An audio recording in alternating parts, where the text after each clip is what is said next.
253 metre की ऊंचाई वाला एक आकर्षक पर्यटन स्थल जोग फॉल्स ये पश्चिमी कर्नाटक के शिवमोग्गा जिले में शरावती नदी पर एक घाटी में स्थित है। यह पूरे इंडिया में दूसरा और दक्षिण भारत में सबसे बड़ा वाटरफॉल्स है। हमारे एक फ्रेंड के बेटे का पहला जन्मदिन था और उसने हम में से कुछ फ्रेंड्स को अपने होम टाउन शिमोगा में इनवाइट किया था। बिकॉज यह एक वीकेंड था, हम में से 4 लोगों ने इस इवेंट में जाने का और आसपास के कुछ एक्साइटिंग प्लेसेस देखने के लिए बेंगलोर से इस ट्रिप पर जाने का फैसला किया।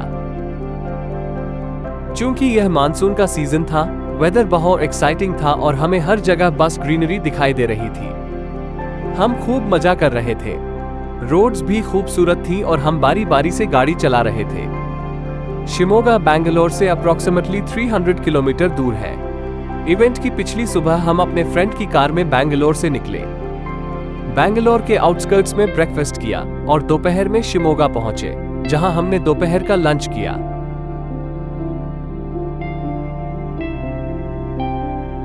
चूंकि ये इवेंट अगले दिन था, इसलिए हमने जोग फॉल्स जाने का फैसला किया और शिमोगा से लगभग 70 किलोमीटर दूर सागर नामक गांव में एक होटल में बुकिंग की थी।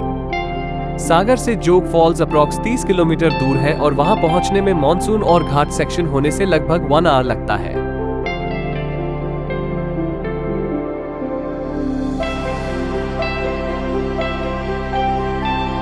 यहाँ राजा, रानी, रॉकेट और रोरर नाम के 4 फॉल्स हैं, जिनमें भारी मात्रा में पानी बहता है। राजा, क्योंकि यह उन सभी के बीच सबसे ऊंचा बहने वाला फॉल्स है। रानी सबसे छोटी है, लेकिन इसका दृश्य रॉयल है। रॉकेट, क्योंकि इसमें बाकी 3 फॉल्स की तुलना में फ्लो फास्ट है। और रोरर, जो चारों में सबसे लाउड है।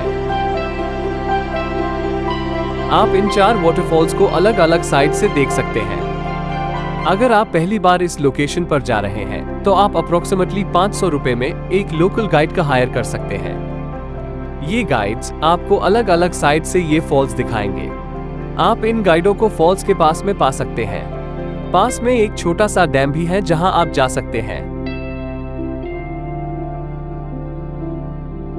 फॉल्स के नीचे पावर स्टेशन है, जो 1948 से चालू है और उस समय भारत के सबसे बड़े हाइड्रो इलेक्ट्रिक स्टेशनों में से एक था और अब कर्नाटक के लिए बिजली का एक छोटा सोर्स है।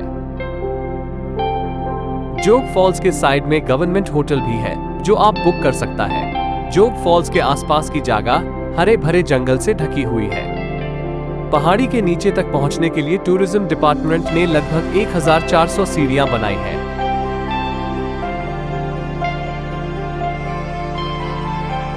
मानसून के मौसम में बहुत फॉग होता है और वेदर भी बेहद खूबसूरत होता है। फॉल्स के पास कुछ शॉप्स भी हैं जहां आपको गर्मा गर्म भज्जी, पकोड़े, मैगी, चाय, कॉफी और अन्य फूड आइटम्स मिल सकते हैं। सनसेट के बाद इन शॉप्स के पास एक म्यूजिकल फाउंटेन शो भी होता है, जो अप्रोक्सीमेटली 20 मिनट तक चलता है।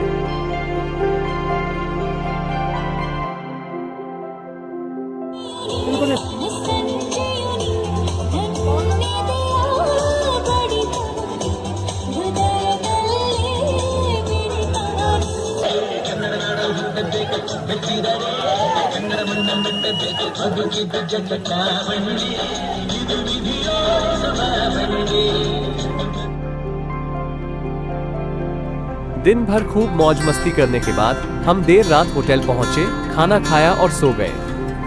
अगले दिन हम जल्दी उठे और नाश्ता करने गए।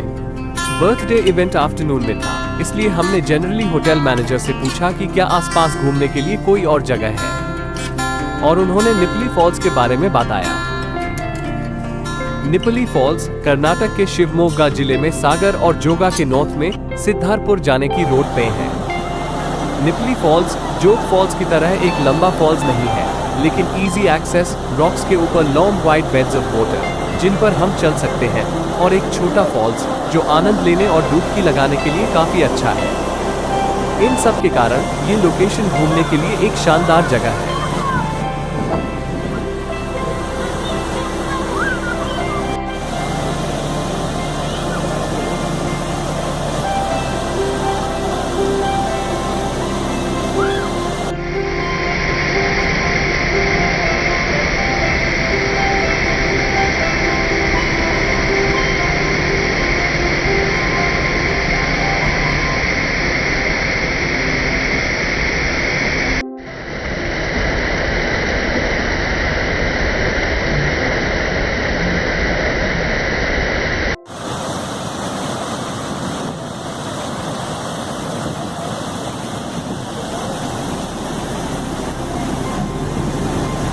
निपली फॉल्स में कुछ समय बिताने के बाद हमने पास के श्री श्री श्री श्रीधर स्वामी आश्रम में जाने का फैसला किया, जिसे वर्दहली के नाम से भी जाना जाता है, जो सागर में स्थित पवित्र और प्रसिद्ध पहाड़ी मंदिरों में से एक है।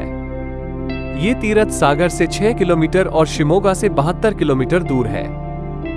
श्री श्री श्रीधर स्वामी, जिनके बारे में माना जाता है कि उनके पास दैवीय शक्तियां हैं और उन्होंने अपने भक्तों को धर्म का उपदेश भी दिया, अपने अंतिम कुछ वर्षों में इस स्थान पर रहे, जो अब सागर तालुक में सबसे लोकप्रिय आध्यात्मिक स्थान बन गया है। इसके बाद हमने पास के अघोरेश्वर मंदिर को भी विजिट किया, जो भगवान शिव को समर्पित है और इक्करी मंदिर के नाम से भी जाना जाता है।